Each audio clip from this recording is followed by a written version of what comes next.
नमस्कार. इयत्ता 7वी आपलं 5वं चॅप्टर चालू होतं आणि ते काय होतं ते म्हणजेच ऑपरेशन्स ऑन रॅशनल नंबर्स. आठवत असेल तुम्हाला. त्याच्यामध्ये आपण मागच्या भागात काय पाहिलं तर addition, subtraction, multiplication and division. बरोबर. बेरजेमध्ये छेद समान करावे लागतात जे अपूर्णांकांचे नियम आहेत तेच कोणासाठी आहे रॅशनल नंबरसाठी. रॅशनल नंबर म्हणजे काय if the number can be written in the form a/b और p/q then it is called a rational number. जी संख्या a/b म्हणजेच अंश आणि छेदामध्ये लिहिता येते a/b जसं किंवा p/q तर त्या संख्येला काय म्हणतात रॅशनल नंबर. हे आपण पाहिलं. आणि ॲडिशन सबट्रॅक्शन तेच सांगतो जे अपूर्णांकांच्या बाबतीत होतं छेद समान झाल्याशिवाय अंशांची बेरीज होत नाही तेच नियम आपण वापरले.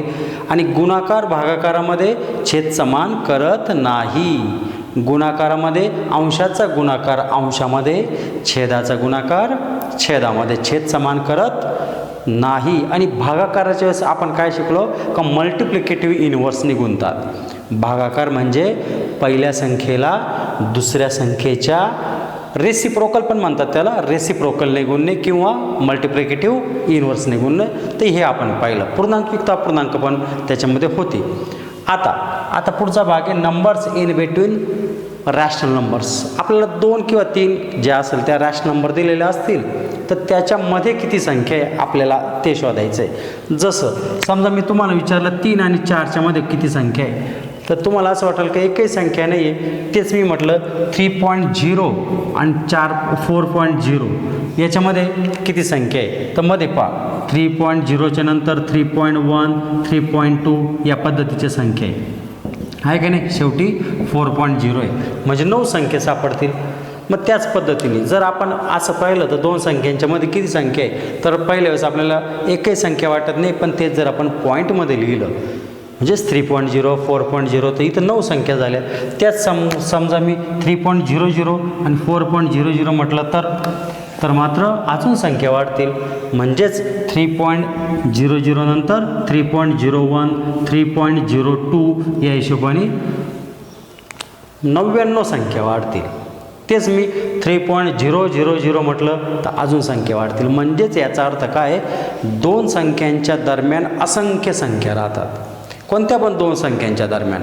मग ते इंटिजर असले तरी आणि रॅशनल नंबर असले तरी 2 संख्यांच्या दरम्यान लक्षात ठेवा इन्युमरेबल नंबर्स असतात, असंख्य संख्या असतात. मग आपण 2 रॅशनल नंबर पाहू. आता 2 रॅशनल नंबर कोणते पण घेतले. समजा मी घेतला 3/7 आणि मी 10/7 घेतला. पहिलं उदाहरण मी असं घेतलं का दोघांचा छेद सारखा आहे तर तुम्हाला ते शोधणं सोपं राहतं. 2 संख्यांच्या दरम्यान म्हणजेच 2 रॅशनल नंबरच्या दरम्यान तुम्हाला संख्या विचारलेल्या आहे. कोणकोणत्या आहे तुम्हाला कमीत कमी 3 संख्या विचारल्या, कमीत कमी 3. तर तुम्ही पहा 3/7 आहे. त्याच्यानंतर काय येईल 4/7 5/7 6/7 7/7 नंतर 8/7 त्यानंतर 9/7 आणि शेवटी कोणती आहे 10/7. आपण एवढ्या संख्या शोधल्या. 3 सांगितल्या मी तर जास्त लिहिल्या.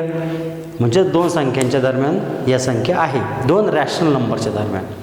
मग तुम्ही म्हणतील का 1 2 3 4 5 6 या फक्त 7 संख्या आहे का 2 रॅशनल नंबरच्या दरम्यान. नाही इथं पण असंख्या आहे. ते म्हणलं इथं तर असंख्या दिसती नाही आहे. इथं तर फक्त 6 संख्या दिसते आहे. 3/7 आणि 10/7च्या दरम्यान फक्त 6 दिसतात ते पण नाही 6 दिसतात ते पण अजून असू शकतात. कसं काय ते पहा. समजा मी या दोन्ही संख्यांना अंश आणि छेदाला 10 गुणलं तर काय होईल बरं 30/70 इथं पण 10 गुणलं तर 100/70. आता पहा बरं किती संख्या होतील. म्हणजे मी सममूल्य अपूर्णांक म्हणजे काय समान संख्येने अंशाला छेदाला गुणलं का ही जी संख्या तयार झालेली 3/7 त्याचाच सममूल्य काय 30/70 सेम आहे. फक्त मधल्या संख्यांचा आता गॅप वाढला बा. आता मात्र जास्त संख्या तुम्हाला दिसतील. म्हणजे 31/70 पासून 99/70 पर्यंतच्या संख्या वाढलेल्या आहे का नाही. म्हणजे आपण इथं फक्त 7 संख्या म्हटलं होतं मध्ये तर इथं आता संख्या वाढल्या. तेच मी आता समजा ह्या दोघांना 100ने गुणलं असतं 100ने अंश आणि छेदाला तर अजून संख्या वाढतील 2 संख्यांच्या दरम्यान 2 रॅशनल नंबरच्या दरम्यान.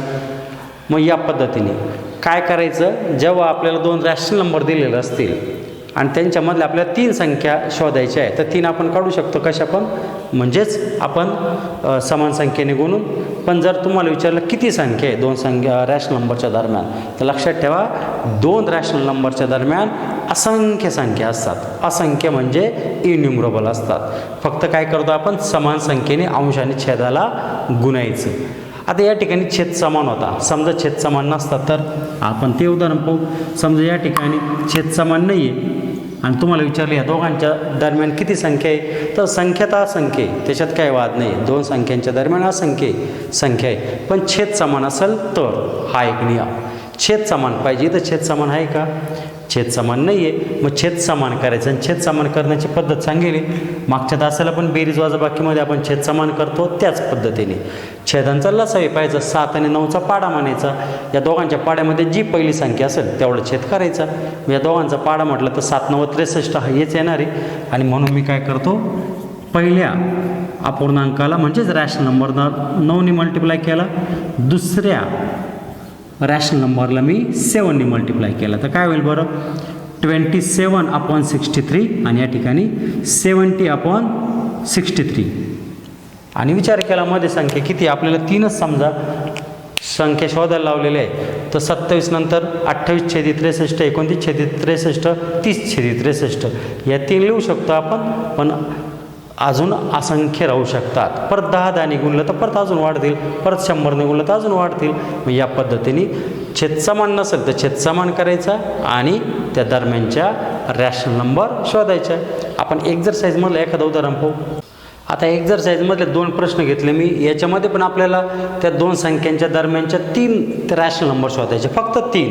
इथं जरी असंख्य, आता आपल्याला माहीत झालेलं आहे, काय माहीत झालेलं आहे, 2 रॅशनल नंबरच्या दरम्यान असंख्य रॅशनल नंबर असतात. पण आपल्याला असंख्य नाही शोधायच्या, आपल्याला किती शोधायच्या, 3, फक्त 3.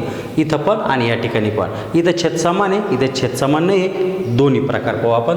आता या ठिकाणी 3 आणि 8चा जर आपण पाड्यांचा विचार केला तर 24 ही पहिली संख्या आहे का, त्यांचा LCM आहे. आणि आपण छेद समान करतो त्याच पद्धतीने.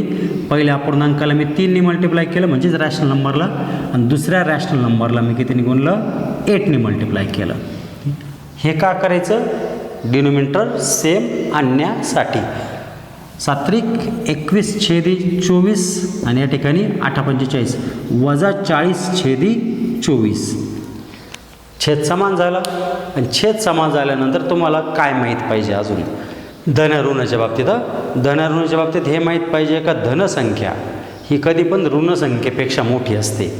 जरी तुम्ही नंबर लाईनवर ह्या संख्यांचा विचार केला तर उजवीकडची संख्या मोठी राहते डावीकडील संख्येपेक्षा, आणि ऋणसंख्या या डावीकडे राहतात, धनसंख्या कुठं राहतात, उजवीकडे राहतात.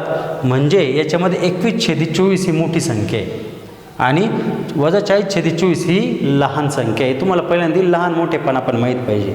मग लक्षात ठेवा, छेद समान केल्याशिवाय बेरीज वजाबाकी होत नाही, छेद समान केल्याशिवाय दरम्यानच्या संख्या सापडती नाही, आणि छेद समान केल्याशिवाय लहान मोठेपणा पण कळत नाही. म्हणून छेद समान या तिन्ही गोष्टीसाठी लागतात. लक्षात ठेवा, बेरीज वजाबाकीसाठी छेद समान पाहिजे, लहान मोठेपणासाठी छेद समान पाहिजे, आणि दरम्यानच्या संख्या शोधण्यासाठी सुद्धा छेद समान पाहिजे, हे पण लक्षात ठेवा. तर या ठिकाणी मोठी कोणती संख्या आहे, 21/24. मग आपल्याला दरम्यानच्या 3 संख्या विचारलेल्या आहेत, दरम्यानच्या 3. मग पहिल्यांदा आपल्याला लहान मोठेपणा माहीत पाहिजे. मग 21/24 ही मोठी आहे, मग त्याच्यापेक्षा लहान आपल्याला पाहायचं आहे, कारण ही सर्वात लहान आहे. मग 20/24 किंवा 19/24 किंवा 18/24 या दरम्यानच्या संख्या झाल्या. म्हणजे या पद्धतीने आपण संख्या लिहू शकतो. या पद्धतीने या दरम्यानच्या 3 संख्या मी लिहिल्या, लहान मोठेपणामध्ये लिहिलं तरी चालेल. म्हणजे हेच मी असं लिहिलं, 21/24 is greater than, 20/24 is greater than, 19/24 is greater than, 18/24 is greater than, -40/24. मी कोणत्या पण 3 संख्या घेतल्यामध्ये क्रमाने जरी दिसत असल्या तुम्ही पण कोणत्या पण घेऊ शकतात. फक्त +21 आणि -40च्या दरम्यान पाहिजे, एवढाच नियम आहे. तर या पद्धतीने झाल्या बिटवीन 3 रॅशनल नंबर्स. लक्षात ठेवा, पण लहान मोठेपणा गरजेचं आहे. इथं पण आता इथं तर तसं विचार केला तर छेद समानाचे, आणि एक संख्या पॉझिटिव्ह आहे, एक संख्या निगेटिव्ह आहे, तर मध्ये गॅप आहे. कारण निगेटिव्ह 3 शून्यापासून 3 घरं उजवीकडे डावीकडे आहे आणि पॉझिटिव्ह तर उजवीकडे आहे, बरोबर, मध्ये गॅप आहे. आणि मग आपल्याला या संख्या शोधणं सोपं आहे. पहिल्यांदा लहान मोठेपणा, पहिल्यांदा मी लहान मोठेपणा लिहितो वाटलं असतं. Negative 3/4 is less than 5/4. हे पहिलं काम. कोण मोठं आहे तर 5/4 आणि मग त्यानुसार संख्या आपण तयार करू शकतो. मग निगेटिव्ह 3/4 पेक्षा मोठा कोण आहे? निगेटिव्ह 2/4 पेक्षा मोठा निगेटिव्ह 1/4 आहे का नाही. तर या हिशोबाने आपण डायरेक्ट पुढची जरी लिहिली आपण, समजा त्याच्यापेक्षा मोठी 3/4 आणि सर्वात मोठी तर आहे 5/4.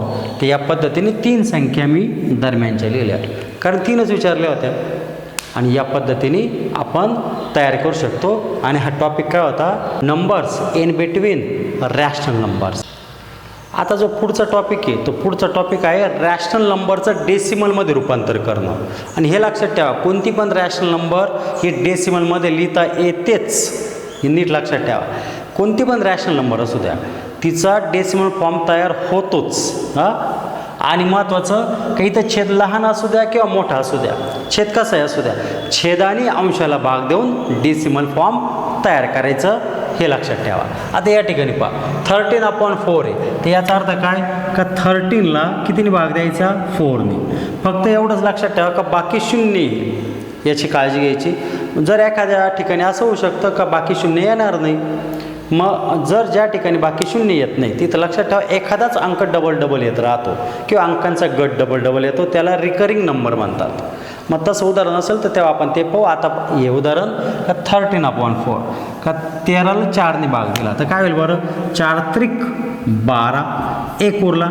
आता वरतून अंक नाही आहे, आपल्याला बाकी शून्य किंवा रिकरिंग येईल या हिशोबानेच भाग द्यायचं आहे. मग काय करायचं? दशांश चिन्ह घ्यायचं. एक दशांश चिन्ह आपण घेतलं म्हणजे एकदाच आपण दशांश चिन्ह घेऊ शकतो.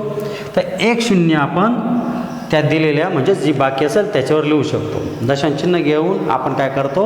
1 0 त्या बाकी असेल त्याच्यावर लिहिली का ती नवीन संख्या तयार झाली, ती किती झाली? 10. आणि पुढं भाग द्यायला सुरुवात. परत 4 2 8, परत बाकी उरली आता 2. 1 0 घेऊ शकतो आपण एकदा दशांश चिन्ह दिल्यावर आणि परत भाग दिला 4×5 20 आणि बाकी काय आली? 0. म्हणजे उत्तर काय आलं? 3.25. म्हणजे रॅशनल नंबरचं डेसिमल फॉर्ममध्ये रूपांतर झालं. हा पहिला प्रश्न. दुसऱ्यामध्ये पाहू. आता इथे छेद मोठा आहे, छेद जरी मोठा असला तर छेदानेच भाग द्यायचा. निगेटिव्ह चिन्हाचा नंतर विचार करू आपण. पहिल्यांदा फक्त 8ने भाग देऊ, आलेल्या उत्तराला निगेटिव्ह चिन्ह देऊ फक्त, बस. 8ने भाग द्यायचा. 8ने 7ला भाग जात नाही.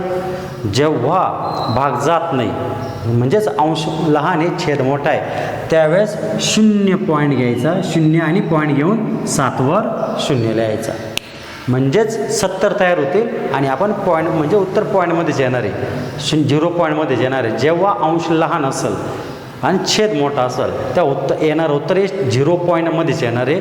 आणि मग त्यानंतर आपल्याला सोडवायला सुरुवात करायची. 8चा पाढा. 8 8 64. उरले किती? 6. एकदा पॉईंट घेतल्यावर 1 0 घ्यायची परवानगी आणि परत भाग द्यायचा. 8 7 56. 4 उरले, 1 0 घ्यायची परवानगी आहे आपल्याला त्याच्यावर आणि परत 8ने भाग दिला. 8 5 40. बाकी आले 0. म्हणजे उत्तर काय आलं? उत्तर मात्र निगेटिव्ह, कारण धन ऋण होतं म्हणून ऋण म्हणजेच निगेटिव्ह 0.875 हे त्याचं ॲन्सर म्हणजे डेसिमलमध्ये रूपांतर झालं. भाग देऊन आपण काय केलं? डेसिमलमध्ये त्याचं ॲन्सर तयार केलं. म्हणजेच रॅशनल नंबर डेसिमलमध्ये लिहिता येतेच, लक्षात ठेवा. पुढचं उदाहरण पाहू. आता हे थोडं वेगळं काय आहे? इथं पूर्णांकयुक्त अपूर्णांक आहे. पूर्णांकयुक्त अपूर्णांक असला तर 2 पद्धतीने इथं पण सोडवता येतं, पण आपण अपूर्णांकात रूपांतर करूनच सोडू. अपूर्णांकात रूपांतर काय होईल? 7 5 35 आणि 3 38 म्हणजेच 38/5. 35 म्हणजे गुणाकार अधिक वरचे 3 म्हणजेच 38/5. आणि नंतर आपण नेहमीच्या पद्धतीने भाग देतो. 38ला 5ने भाग द्यायचा, छेदानेच भाग द्यायचा आणि भाग जातोय 2 अंकी संख्या, 1 अंकाला जाणार नाही म्हणून डायरेक्ट 2 अंकी संख्येला भाग द्यायचा. 5 7 35 म्हणजेच 3 उरले. आणि आपल्याला माहिती आहे इतक्यात आपण पाहिलं पॉईंट घ्यायचा, कारण भाग जात नाही तर 1 0 घेऊ शकतो.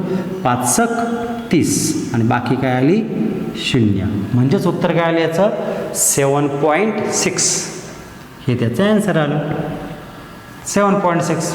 आणि याची दुसरी पद्धत काय आहे? दुसरी पद्धत अशी आहे, हा 7 तसंच ठेवायचा, फक्त 3/5चा भागाकार करायचा.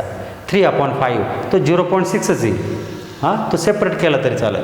3/5चा भागाकार करायचा आणि 7मध्ये म्हणजे 7.0 लिहून 3/5चा जो भागाकार येईल तो येईल 0.6, तो ॲड करायचा. तरी उत्तर तेच येतं बा. तरी या पद्धतीने पण उत्तर येऊ शकतं सेपरेट. म्हणजेच पूर्णांक तसाच ठेवायचा, जो अपूर्णांक आहे म्हणजेच रॅशनल नंबर आहे त्यालाच भाग देऊन सुद्धा उत्तर येऊ शकतं. तर या पद्धतीने काय होतं, रॅशनल नंबरला भाग देणं. आणि उत्तर कसं येतं डेसिमलमध्ये. मग याच्यातून काय लक्षात ठेवायचं, कोणती पण रॅशनल नंबर ही डेसिमल फॉर्ममध्ये आपण लिहू शकतो, किंवा त्याच्या उलटं पण म्हणा, जी संख्या डेसिमल फॉर्ममध्ये असते तीच रॅशनल नंबर असते. लक्षात ठेवा बरं का. रॅशनल नंबरची आपण सुरुवातीला डेफिनेशन कशी पाहिली होती, जी संख्या A/B म्हणजेच अपूर्णांकामध्ये म्हणजेच अंश आणि छेदामध्ये लिहिता येते तिला रॅशनल नंबर म्हणतात, असं आपण म्हटलं होतं. आता थोडी व्याख्या बदलली. व्याख्या काय आता थोडीफार या पद्धतीने बदलती, कशी, जी संख्या डेसिमल फॉर्ममध्ये लिहिता येते किंवा जी संख्या डेसिमल फॉर्ममध्ये असते ती रॅशनल नंबर असते. कारण इथं पहा 13/4 रॅशनल आहे, तिचंच रूपांतर 3.25 आहे. म्हणजे या दोन्ही पण काय आहे, रॅशनल नंबर म्हणजेच डेसिमल फॉर्म रॅशनल नंबर असते. आपण अजून एक उदाहरण पाहू. काही काही ठिकाणी एखादा अंक डबल येतो, असं उदाहरण पाहू आपण. समजा मी इथं 11/9 लिहिलं, 11/9 नंबर 4 आणि भाग दिला आपण, म्हणजेच 11ला 9ने भाग दिला, तर कसं भाग जाईल, 9 × 9, बाकी आली 2, आपण माहिती पॉईंट घेतो आणि नंतर 0, भाग नाही गेला तर परत भाग दिला, तर काय होईल बरं आता, 9 × 2 = 18, बाकी काय आली 2. आता बाकी 2 आली, ती इथं पण आली होती बाकी, त्याच्यावर 0 घेतलं, इथं पण घेतलं आता, म्हणजे परत 20 आलं पहा आहे ना, परत म्हणजे 2नेच भाग जाईल, 9 × 2 = 18, परत बाकी 2 आली, 0 घेतला, परत 20 तयार झाले, परत 9 × 2 = 18. मग हे किती वेळा चालेल, हे असंख्य वेळा चालेल, इनन्युमरेबल असंख्य वेळा ही क्रिया चालूच राहील. याला म्हणतात रिकरिंग. याला काय म्हणायचं, रिकरिंग, आवर्ती. म्हणजे एकच संख्या किंवा काय वेळेस अंकांचा गटसुद्धा डबल येतो, तर तेव्हा काय त्याला काय म्हणायचं, रिकरिंग. इथं बाकी 0 येणार नाही हे लक्षात ठेवा, पण अंकांचा गट किंवा एखादा अंक पुन्हा पुन्हा येणं याला म्हणतात रिकरिंग नंबर. याचं उत्तर मग कसं लिहायचं, याचं उत्तर असं येईल 1.2 रिकरिंग. बस या पद्धतीने. म्हणजे जो अंक डबल येतो त्याच्यावर डॅश करतात किंवा टिंबमध्ये येतात. अंकांचा गट असेल तर रेघ मारायची आणि एकच अंक असेल तर टिंब द्यायचा त्या अंकावर, जो अंक डबल येतो तो. मग या पद्धतीने म्हणजेच रॅशनल नंबर रिकरिंगसुद्धा येते. हां, मग याच्यातून परत एकदा मी सांगतो काय, ज्या संख्येचा डेसिमल फॉर्म हा टर्मिनेट असतो. आता टर्मिनेट म्हणजे काय, जिथं बाकी 0 राहते ना त्याला टर्मिनेट म्हणतात, म्हणजे खंडित स्वरूपाचा राहतो. किंवा रिकरिंग असतो म्हणजे या स्वरूपाचा रिकरिंग, त्या संख्येला रॅशनल नंबर म्हणतात. ज्या संख्येचा डेसिमल फॉर्म म्हणजे दशांशचिन्हामधलं रूप. डेसिमल फॉर्म 2 प्रकारे, कसा, टर्मिनेट म्हणजे बाकी 0 येणार असला, ऑर रिकरिंग म्हणजेच आवर्ती स्वरूपाचा असला, then it is called a rational number. लक्षात ठेवा, म्हणजेच -0.875 ही पण रॅशनल आहे, 1.2 रिकरिंग ही सुद्धा रॅशनल आहे. हा त्याच्यातून अर्थ तयार होतो. आता या प्रकरणाचा शेवटचा भाग, जे अल्जेब्रिक एक्सप्रेशन आहे, म्हणजे ज्याच्यामध्ये बेरीज वजाबाकी गुणाकार क्रिया असतात ना, त्याला बैजिक पदावली म्हणतो. तर अल्जेब्रिक एक्सप्रेशन सोडवण्याची काय पद्धत असते, जसं का ब्रॅकेट असेल तर पहिल्यांदा ब्रॅकेट रिमूव्ह करावा. म्हणजे ब्रॅकेटमध्ये पण प्रकार असतात. ब्रॅकेटमध्ये simple bracket, square bracket, curly bracket, तर या पद्धतीने त्याचे ते प्रकार असतात. तर कधी पण पहिल्यांदा सिम्पल ब्रॅकेटमधली क्रिया करावी, जी असेल ती एकच क्रिया असेल तर. एकापेक्षा जास्त क्रिया असेल तर त्या क्रमाने का सोडवायचा, जो क्रम आपल्याला दिलेला आहे. जसा पहिल्यांदा गुणाकार भागाकार यापैकी जी क्रिया असेल ती पहिल्यांदा करायची. गुणाकार भागाकार यापैकी जी क्रिया पहिल्यांदा असेल ती करायची आणि त्याच्यानंतर गुणाकार भागाकारपैकी जी दुसरी क्रिया असेल ती करायची. म्हणजे जर तुम्हाला गुणाकार आणि भागाकार दोन्ही क्रिया आहे तर पहिल्यांदा तुम्हाला काय दिसतंय, गुणाकार तर गुणाकार करा, पहिल्यांदा भागाकार असेल तर भागाकार करा आणि नंतर दुसरी क्रिया करा, म्हणजेच उरलेली काय असेल ते. तर पहिल्यांदा गुणाकार भागाकार हीच क्रिया करतात क्रमाने, नंतर बेरीज वजाबाकी ज्या क्रमाने असेल त्या क्रमाने करतात. लक्षात ठेवा, गुणाकार भागाकार ज्या क्रमाने असेल त्या क्रमाने पहिल्यांदा करून घ्यायचं, नंतर बेरीज वजाबाकी ज्या क्रमाने असेल त्या क्रमाने करायचं. पण परत एकदा सांगतो, जर ब्रॅकेट असेल तर पहिल्यांदा काय करायचं, ब्रॅकेट रिमूव्ह करायचं आणि ब्रॅकेटमध्ये पण हाच नियम वापरायचा जो आत्ता सांगितला. आणि ब्रॅकेट पण कसे पहा, सिम्पल ब्रॅकेट पहिल्यांदा रिमूव्ह करायचं, नंतर स्क्वेअर ब्रॅकेट आणि नंतर कर्ली ब्रॅकेट, या पद्धतीने त्याच्यामध्ये पण याच क्रिया ज्या आत्ता सांगितल्या, गुणाकार भागाकार जो क्रम असेल त्या क्रमाने, नंतर बेरीज वजाबाकी ज्या क्रमाने असेल त्या क्रमाने सॉल्व करायचं. आपण एक उदाहरण पाहू आता. याच्यामध्ये आता ब्रॅकेट नाही आहे, तर या ठिकाणी पहा काय सांगितलं, पहिल्यांदा गुणाकार भागाकार पैकी जी क्रिया असेल पहिल्यांदा ती करायची. जर हे नियम वापरले नाही तर उत्तर वेगवेगळे येतात. म्हणजे दोन विद्यार्थ्यांना जर मी उदाहरण सोडवायला लावलं आणि दोघांनी वेगळी पद्धत वापरली तर उत्तर वेगवेगळंच येईल, पण उत्तर तर सर्वांचं सारखंच यायला पाहिजे, म्हणून हे नियम तयार झालेले. मग हे नियम लक्षात ठेवा. परत एकदा सांगतो, पहिल्यांदा ब्रॅकेट रिमूव्ह करायचं, हे पहिलं. पण ब्रॅकेट असू द्या किंवा नसू द्या, पण एक नियम काय, पहिल्यांदा गुणाकार भागाकार जी क्रिया असेल ती पहिल्यांदा करायची, नंतर ज्या क्रमाने असेल त्या क्रमाने, नंतर बेरीज वजाबाकी ज्या क्रमाने असेल त्या क्रमाने करायचं. ब्रॅकेटमध्ये असलं तरी पण आणि ब्रॅकेटच्या बाहेर असलं तरी पण. आणि ब्रॅकेट सोडवताना पण सिम्पल ब्रॅकेट, स्क्वेअर ब्रॅकेट आणि कर्ली ब्रॅकेट या क्रमाने पण सॉल्व करायचं. आता या उदाहरणात 3 क्रिया आहे, एक गुणाकार, एक भागाकार आणि एक बेरीज. तर 3 क्रिया आहे. तर पहिल्यांदा काय सांगितलं, गुणाकार भागाकारपैकी जी क्रिया पहिल्यांदा असेल ती करायची. ती तर काय, पहिले गुणाकार, तर गुणाकारच करायचा, म्हणजेच 50 गुणिले 5 250. बाकीचं मी तसंच ठेवतो, एका वेळेस एकच स्टेप करायची, म्हणजे जास्त गोंधळ होत नाही. एका वेळेस एकच स्टेप. शक्य असेल काही ठिकाणी तर 2 स्टेप पण करू शकतात, पण या ठिकाणी तशी आवश्यकता नाही. झालं पहिल्यांदा गुणाकार. आता नंतर काय सांगितलं, गुणाकार भागाकारपैकी जी क्रिया पहिल्यांदा, दुसऱ्यांदा दुसरी क्रिया, म्हणजेच इथं आता भागाकार आहे. 250 भागिले 2 म्हणजे 125. भागाकार आडवा येत नसेल तर उभा करू शकतात आणि उत्तर डायरेक्ट इथं लिहू शकतात. आणि अधिक 24. आता फक्त एकच क्रिया आहे, ती म्हणजे ॲडिशन. आणि ॲडिशन तर आपण करू शकतो, ॲडिशन होईल 149. तर या पद्धतीने पदावली सोडवण्याची पद्धत असते. आपण अजून एक उदाहरण पाहू. आता अजून एक उदाहरण घेऊ आपण. याच्यामध्ये पहा, कर्ली ब्रॅकेट पण आहे, सिम्पल ब्रॅकेट पण आहे आणि स्क्वेअर ब्रॅकेट पण आहे. आणि आपल्याला त्याच क्रमाने जे आत्ता सांगितलं त्याच क्रमाने जायचं आहे. पहिल्यांदा सिम्पल ब्रॅकेट, मग कर्ली ब्रॅकेट तशीच ठेवतो. 220 मायनस 140 यांची पहिल्यांदा वजाबाकी होईल 80. पुढचं जी क्रिया आहे त्याच्यामध्ये पहा, स्क्वेअर ब्रॅकेट आहे. स्क्वेअर ब्रॅकेटमध्ये मी 10 × 9 तसंच ठेवतो, पण पहिल्यांदा सिम्पल ब्रॅकेट रिमूव्ह केली. सिम्पल ब्रॅकेट -2 × 5 म्हणजे -10. आणि हे माहीत पाहिजे, धन ऋण गुणाकार काय होतो, बेरीज काय होती ते माहीत पाहिजे. स्क्वेअर ब्रॅकेट तशीच, कर्ली ब्रॅकेट तशीच आणि -100 पण तसाच. मग एका वेळेस आपण काय केलं, सिम्पल ब्रॅकेट रिमूव्ह केली. आता स्क्वेअर ब्रॅकेटचा आपण विचार करू. 80 तसंच राहील, म्हणून पुढं काय होईल पहा, 10 × 9 यांच्यामध्ये. आता पहा, इथं गुणाकार आहे आणि इथं बेरीज क्रिया आहे. हे चिन्ह या 10चं आहे, म्हणून इथं फक्त 2च क्रिया आहेत अशा, गुणाकार आणि बेरीज. तर पहिल्यांदा गुणाकार करतात, म्हणजेच 10 × 9 होईल 90 आणि प्लस -10 तसंच ठेवलं. अजून स्क्वेअर ब्रॅकेट, कर्ली ब्रॅकेट तशीच, -100 पण तसंच. एका वेळेस एकच काम केलं.